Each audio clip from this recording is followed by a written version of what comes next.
The news didn't just land, it detonated like a thunderclap straight to the chest.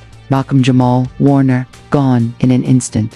One moment, the man whose smile lit up living rooms and whose truth stirred millions was right here. The next, nothing but suffocating, bone-deep silence. They sold us the story of a tragic accident, but every instinct screamed otherwise. The glassy heartbreak in his mother's eyes, the quiver in his widow's voice, the bizarre absence of any real investigation, it all reeked of something rotten, something hidden, like someone had already decided the truth would be buried 6 feet deep. Then Ice Cube broke the dam. His words dripped with grief and burned with fury, slicing through the silence. Malcolm's death, not fate, not bad luck. A warning, a deliberate hit meant to muzzle him forever.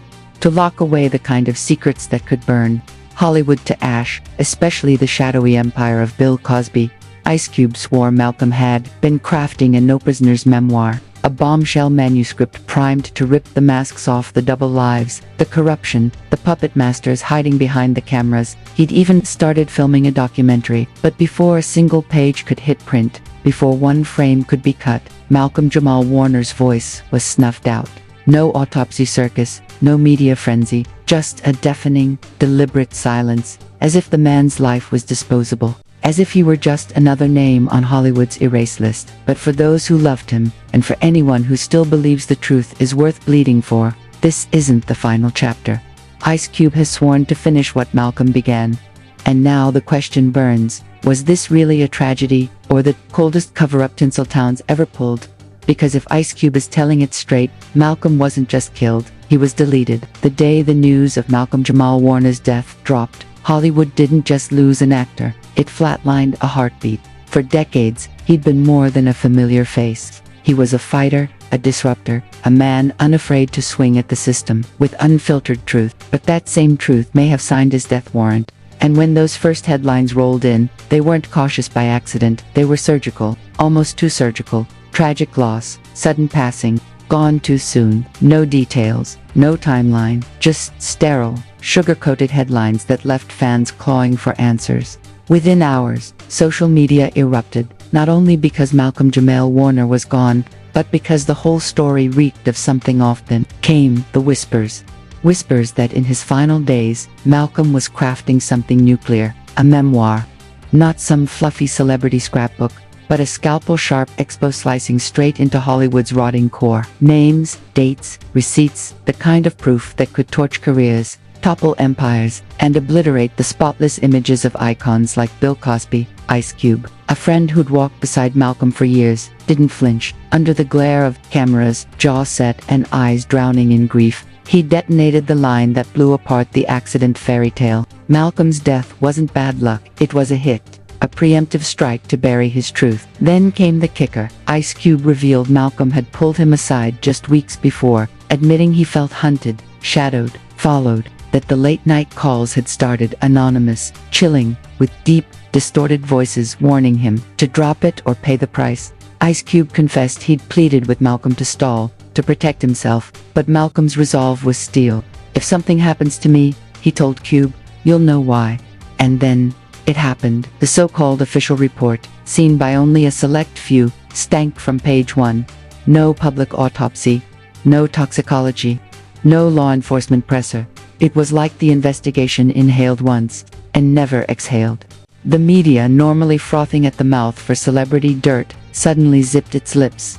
Why? According to Ice Cube, the powers Malcolm was about to expose had the cash, the clout, and the cold-blooded reach to strangle the story before it could breathe. He swears Malcolm's memoir laid bare the alleged double life of Bill Cosby, the lovable TV dad America worshipped versus the calculated predator lurking behind closed doors. And Cosby, if Cube's right, he wasn't running this play solo. There were others, producers, agents, executives, all tangled in a web of protection, favors, and mutual blackmail. The deeper you dig, the blacker the pit becomes. In his final recorded interviews, Malcolm-Jamal Warner teased massive plans that could rewrite how the world viewed the industry. Friends say he'd been buried in old journals, private letters, even sealed court transcripts. He was stitching together a puzzle that someone, somewhere, was desperate to keep unfinished. Then came the bone-cold timeline. Malcolm had locked in a meeting with a major publisher to seal the deal on his memoir. That meeting never happened. Instead, he was found unresponsive, and within hours his body was whisked into official custody, with zero transparency. The speed of the case's closure defied all logic. Unless someone was leaning hard to slam it shut, and the threats, they didn't die with Malcolm. Ice Cube claims that once he started talking, the darkness turned toward him, a black SUV, loitering outside his home for hours, unmarked envelopes containing nothing but blank sheets. "They're trying to scare me," he told one reporter, "but I'm not Malcolm. I'm not backing down." Malcolm-Jamal Warner's widow has stayed mostly silent, but insiders claim she's certain her husband was murdered. Allegedly, she's kept his laptop and handwritten notes under lock and key, terrified they'd vanish if they landed in the wrong hands. Even more chilling, a close friend says Malcolm sent them a digital backup of part of the memoir days before his death with a haunting note. "If you don't hear from me, make sure this gets out. And here's where the shadows get even darker." Ice Cube dropped another bomb. Malcolm had been negotiating to produce a documentary that wouldn't just expose Hollywood's rot, but would feature on-camera confessions from other stars who'd been silenced, blacklisted, or obliterated for speaking up. But according to Cube, several of those names have since vanished from the project, spooked into silence. One allegedly told him, "I have kids. I can't end up like Malcolm." If that's true, this isn't just one man's death. It's a warning shot to an entire industry. It's about a system, a well-oiled machine built to shield the powerful at any cost. And if Malcolm-Jamal Warner's death was truly a cover-up, that machine is still humming, still silencing, still erasing. Across the globe, fans are demanding answers, flooding timelines with hashtags like #Justice for Malcolm and #Hollywood Cover-Up. But without the hard evidence, the kind locked away in Malcolm's missing files, the truth stays just out of reach. And, according to Ice Cube, that's exactly the point. Still, there's a dangerous hope stirring.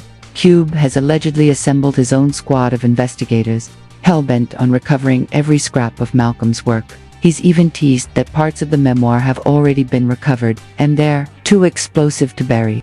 If that's true, the story Malcolm died to tell could still break through the shadows.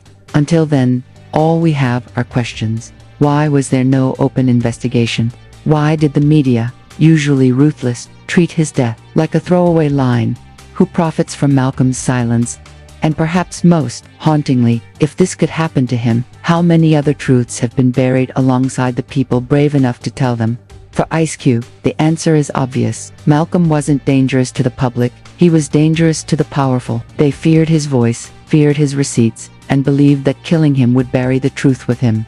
They were wrong. But the question that lingers is this: can the truth survive long enough to be heard? Cube's war for the truth didn't start under studio lights. It started in the raw, gut-wrenching quiet after Malcolm's funeral, when he saw the tear-streaked faces of Malcolm's family and knew silence was no longer an option. That funeral felt like a scene out of a film no one ever wanted to watch. The air was thick, not just with grief, but with a strange, unspoken tension, like everyone knew something was off, yet no one dared name it. Malcolm's mother sat front row, gripping his framed photo so tight her knuckles blanched. His widow kept glancing over her shoulder, as if bracing for someone to step through the door at any moment. And Ice Cube, he just sat there, jaw clenched, eyes blazing with a rage he didn't bother to hide. Later, in an interview, he admitted that funeral wasn't just a farewell, it was a warning.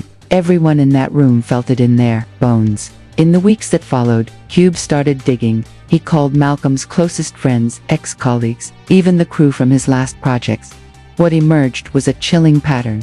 In the months before his death, Malcolm-Jamal Warner had grown deeply paranoid. He confided to multiple friends that the walls were closing in, his phone tapped, strangers tailing him home. One friend swore Malcolm showed them a message that read, "Stop what you're doing, or we'll stop you." And then came the gut punch. A source inside publishing told Cube that Malcolm's memoir wasn't half-baked. It was done, finished, locked and loaded for print. But days after his death, the entire file vanished from the publisher's supposedly secure server. No trace, no backups, like it had never existed at all. Ice Cube was livid. He started cashing in every favor, leaning on every connection, determined to hunt down the missing files. That's when he slammed into his first wall. Friends of decades suddenly clammed up. Some mumbled they didn't want trouble. Others swore they'd never even heard of the memoir. A flat-out lie Cube knew for a fact. It was fear, raw and contagious, swallowing the room. And when you see that kind of fear, you know the threat is real. But the danger wasn't just in hushed tones. Cube claims he started having accidents. His brakes failing on a steep downhill, a sudden electrical fire gutting his home studio, anonymous calls warning him to quit before he ended up like Malcolm. To most, maybe just bad luck, but to Cube, these were messages, loud and clear. And the deeper he dug, the more he started to see the shadowy network Malcolm had been trying to drag into the light. According to Ice Cube, this wasn't just about Bill Cosby, it was about an entire inner circle of Hollywood power brokers who shield each other no matter the cost. These aren't just actors and producers, Cube warned. These are people with political pull, media control, and enough cash to bury anything or anyone they want. Cross them, and you vanished. Sometimes your body, sometimes just your name, but you vanished. One of the most chilling leads came from a former security contractor who claimed he'd been hired to keep tabs on Malcolm-Jamal Warner in the months before his death. The contractor alleged Malcolm was under constant surveillance, every move tracked, every step logged. But when Cube tried to follow up, the man's phone was dead, his apartment gutted, neighbors swearing he'd packed up in the middle of the night. Cube also uncovered a string of emails between Malcolm and a hard-hitting journalist known for taking down corporate giants. In one, Malcolm wrote, "If I don't make it to the end of this year, promise me you'll finish what I started." That journalist, now radio silent, all social media wiped clean. By now, Ice Cube knew this wasn't some wild theory. He was deep inside a war zone, but backing down, not an option. He pulled together a tight crew of independent investigators, tech specialists, and ex-law enforcement to reconstruct Malcolm-Jamal Warner's final weeks. They sifted through security footage, financial trails, and phone records like their lives depended on it. Then came a breakthrough, a hacked email archive revealing Malcolm had been negotiating with a major streaming platform to release his documentary. That deal, axed by top execs just days before his death. The official excuse was legal exposure concerns, but Cube swears that was Hollywood code for too dangerous to see daylight. The team even tracked down a woman interviewed for the doc, a former assistant to a heavyweight industry player. She told Cube Malcolm's questions were slicing way too close to the bone, and she'd been warned to walk away. She believed his death was a warning shot to anyone else thinking of opening their mouth, but nothing could have prepared Cube for what dropped next. A small, encrypted flash drive landed in Ice Cube's mailbox with no note, no return address. Inside were fragments of Malcolm-Jamal Warner's memoir, incomplete, but undeniable proof it existed. Pages outlining secret meetings, fat payoffs, and orchestrated cup groups, allegations of sexual exploitation, intimidation, and manipulation at the very top of the industry. And scrawled in Malcolm's own hand at the bottom of one page, "They think fear will stop the truth. They're wrong." Cubes kept the drive hidden, showing it only to his most trusted allies. His plan, drop the material when they've got enough to blow up the entire network, not just one name. "If we go after them half prepared, we're dead," he said flatly. Malcolm didn't get that chance. I'm going to make sure we do. But the pressure is closing in. Cube admits there are nights he feels the same dread Malcolm described. Shadows shifting where they shouldn't. Cars trailing him too long. And friends have urged him to walk away, to think of his family, but Ice Cube's answer never changes. If we all stay scared, they win. And maybe that's the most chilling part. Knowing Malcolm's story isn't just about one man's death, it's about the endless stories strangled before they're told, the voices smothered before they speak, the evidence erased before it's ever seen. The system's not broken, it was engineered this way. Cube knows exactly how much danger he's courting. He knows the caliber of the forces lined up against him. But as he said in a recent statement, they might have killed Malcolm, but they didn't kill the truth. I'm going to make sure of that. The question now isn't if Malcolm was murdered, it's how much longer those responsible can stay in the shadows. For months, Cube has worked in the dark, quietly collecting the shards Malcolm left behind. Every new page, every recovered file, every whispered confession pulled them one step closer to the truth, and one step deeper into the crosshairs. His team warned him, once the first public move was made, there'd be no undoing it. The people they were about to name weren't just powerful, they were untouchable. Or so they believed, that the breaking point came on a storm-soaked Friday night. Cube was replaying one of Malcolm-Jamal Warner's final voice recordings. Shaky, he rushed, captured on what sounded like a cheap handheld mic. Malcolm's voice cracked as he spoke. "If you're hearing this, it means they got to me. Don't let them bury this. Don't let my life end in silence." A pause, then faint footsteps, a door creak, and static. That was all. Cube knew then. He couldn't stall another second. He went to a trusted independent journalist, no Hollywood ties, no corporate leash, and put a copy of the flash drive in their hands. He didn't just want the story to break public.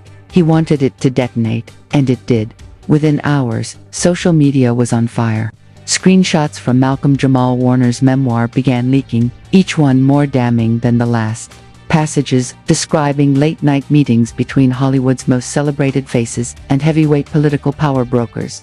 Allegations of hush money, intimidation, and a decades-long tradition of crushing whistleblowers before they could speak. And there, in Malcolm's own words, was the smoking gun, Bill Cosby, tied directly to a shadow network reaching far beyond soundstages and studio lots. The backlash was instant and merciless. Fans who'd grown up with Malcolm on their screens flooded the web with grief, rage, and pure disbelief. Hashtag Justice for Malcolm trended worldwide in under 3 hours. Celebrities began chiming in, some cautiously supportive, others oddly defensive of the accused, and the mainstream media. After months of radio silence, they were suddenly scrambling to keep up. Major networks aired the story, but their language was surgical, alleged, unverified, controversial claims. Still, the genie was out and there was no shoving it back. Behind the scenes, Ice Cube's phone lit up non-stop, lawyers warning him to tread lightly, strangers offering protection, friends begging him to get out of the country. But Cube was done running. He went live on social media, sitting in a shadowy room with Malcolm-Jamal Warner's picture looming behind him, and dropped the message heard around the world. "They killed my brother because he was going to tell the truth. They thought his voice was gone, but every word he wrote, every file he saved, it's still here. And I'm going to make sure the world sees it." That live stream racked up millions of views within hours, shared like digital wildfire. And it wasn't just the words, it was the delivery. His voice cracked in places, his hands shook, but his eyes blazed with the same unyielding fire Malcolm had carried until the very end. Then, the counterattack hit. Anonymous sources began leaking dirt on Cube, tossing out accusations designed to smear, distract, and dismantle his credibility. The smear machine was officially in motion, painting him as unstable and paranoid. One tabloid even accused him of exploiting Malcolm-Jamal Warner's death for clout, a swing that backfired instantly as fans closed ranks around him harder than ever. But the most chilling response came in the form of a letter slid under his front door.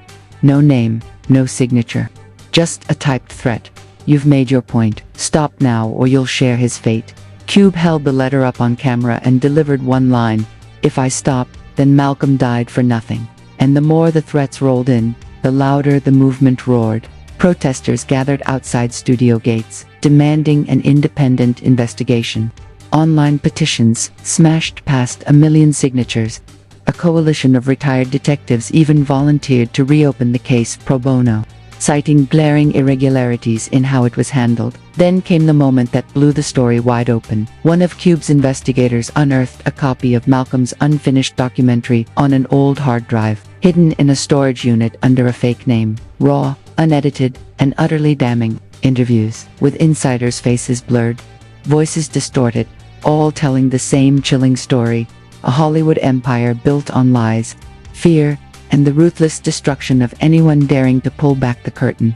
Ice Cube dropped a 10-minute segment online, and in it, Malcolm-Jamal Warner appeared on camera, seated in a dimly lit room, staring straight into the lens. His voice was calm, steady, but his eyes carried a weight words could never hold. "If you're seeing this, then I didn't make it, but the truth is still here. They can take me out, but they can't take this." The internet went nuclear. Within 24 hours, millions had watched and shared it. News outlets could no longer look away. Politicians began calling for hearings. And for the first time since Malcolm's death, the accused maintained a deafening silence. But every leap forward came with a shadow. One of Cube's investigators vanished for 3 days, only to reappear tight-lipped, refusing to say where they'd been. Then, a storage facility housing some of Malcolm's physical notes was mysteriously broken into, nothing stolen, yet every single page shredded beyond recognition. Ice Cube knew the war was far from won. The documentary was still incomplete, the memoir missing whole chapters, and the machine they were up against wasn't about to collapse overnight. But something had changed. The fear that once muzzled people was splintering. Whispers were turning into conversations. People were finally listening. Months later, at a memorial packed with fans, friends, and allies, Cube stepped up to the mic, Malcolm's photo held high. They thought killing him would kill the truth, but the truth is bigger than them. And as long as I'm breathing, it will come out. The crowd roared, but under the applause lay the heavy truth. This wasn't just about Malcolm's legacy. This was about every silenced voice, every truth buried alive, every whistleblower the story was cut short. And maybe that's why Malcolm-Jamal Warner's death cut so deep, because deep down, everyone watching knew, if it could happen to him, it could happen to anyone. The war for truth had only just begun. And this is where you come in. If you've made it this far, your pulse is probably racing, your chest tight with the same grief and fury millions feel right now. But Malcolm's story cannot end here, because if it does, the ones who silenced him win. The same hands that stole his voice will keep striking down anyone who dares to speak. Malcolm knew the stakes. He knew they were tailing him, tracking him, waiting for their moment. And still, he charged forward, not for clout, not for cash, but for truth, for you, for every person who deserves to see the world as it is, not the glossy illusion Hollywood peddles. Right now, files, tapes, footage, pieces of Malcolm's legacy remain buried in the dock. Ice Cube is fighting to drag them into the light, but he can't do it alone. This is bigger than one man, bigger than one movement. This is about showing those who think they're untouchable that the world will not stay silent. So share this, flood every feed. Let #Justice for Malcolm drown out their lies. Call the networks, email the politicians, demand an investigation. Demand the truth, because if we look away, if we shrug and say that's just how the world works, then we're no better than the ones who orchestrated his end. Malcolm's last words on camera still haunt the air. They can take me out, but they can't take this. Prove him right, stand up, speak out, and make them hear it. Malcolm-Jamal Warner's voice is louder now than it has ever been. We are the echo they can't kill. They can't kill.